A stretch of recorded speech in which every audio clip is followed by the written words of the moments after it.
one of the battle honors from World War II.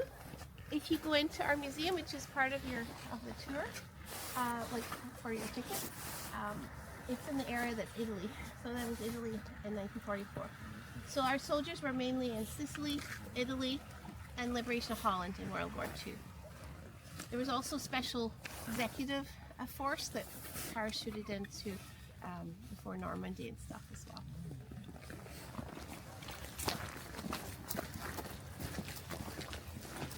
The 3rd Battalion are the parachute regiment today as well.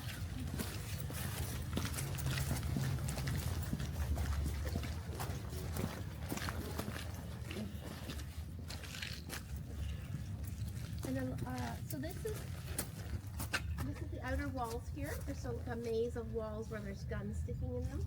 So if you somehow got through that, and you go over here, you could be a whole army waiting for you here. You could also have, if somebody threw a cannonball over full of gunpowder, it would explode here on the grass that's under the snow before it got to the building. It's all part of the defense system. Lots of reliefs.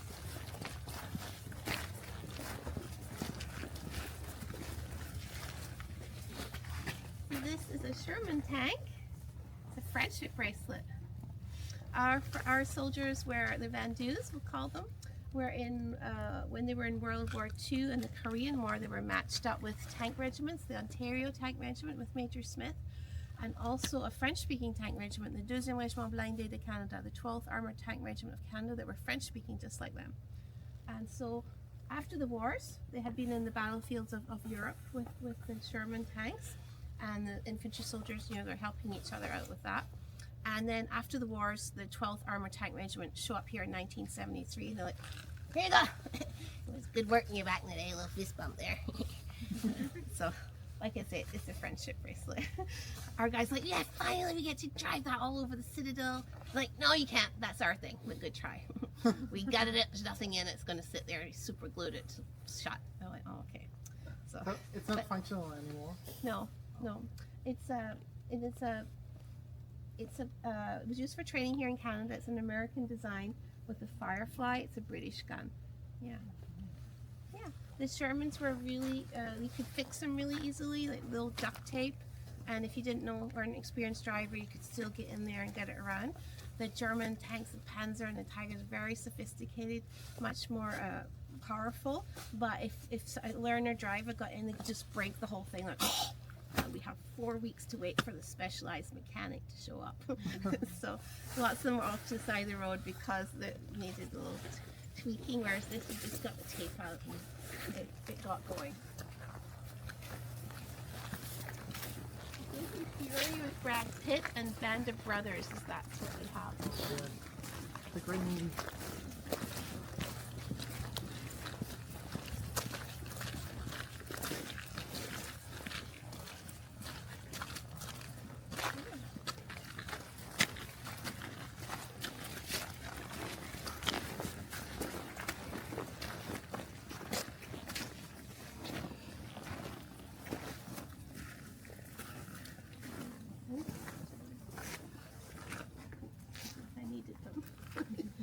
At the bottom of the Citadel, before you come up, the archways, Porte Saint-Jean, Porte Saint-Louis, it's Chosco de la Rie, the engineer from King Louis XV, under the French who built this.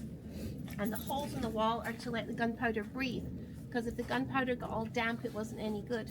But if it had some ventilation, and it was like an L shape, so you couldn't just throw stuff in there either. And they used to have a wall around it to stop you playing with the gunpowder. But I think the barrels are empty, as far as I know. Oh, there's your flight to Europe, I was talking about.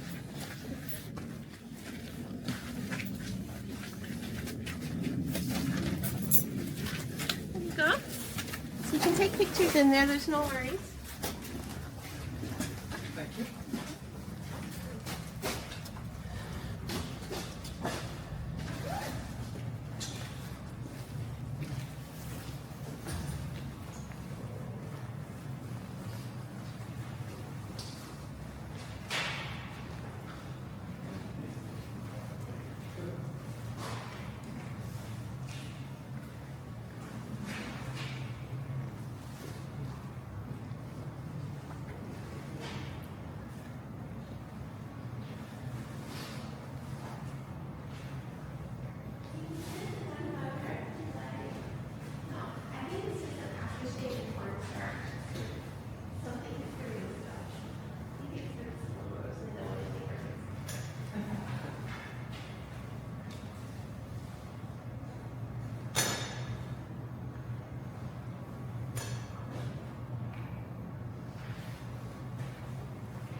This is a German gun from World War I. It's a howitzer.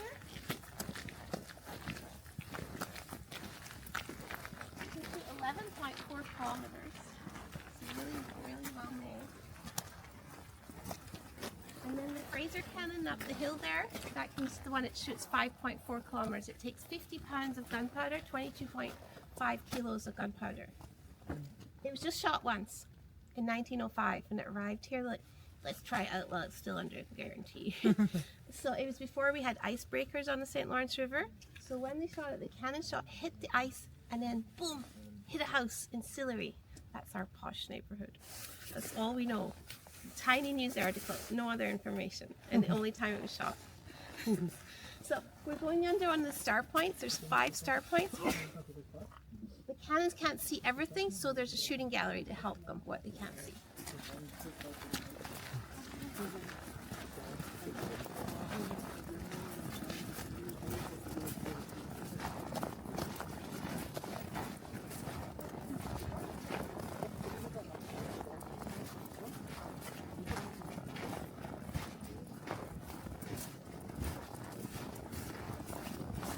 This again, when you're in here, you can't see. So it could be a whole lot of people hiding here. But there's no one hiding here, but you hear snoring. That's the groundhogs. They live there. Oh, really? Yeah, they are in the snow. They have their whole cavern. Yeah. So is everyone okay to go down the tunnel? So if it's shiny on the ground, that means it's slippy. There's like ice. So be careful. Did you want to see for filming? Did you want to go ahead of me? Do you want to be first?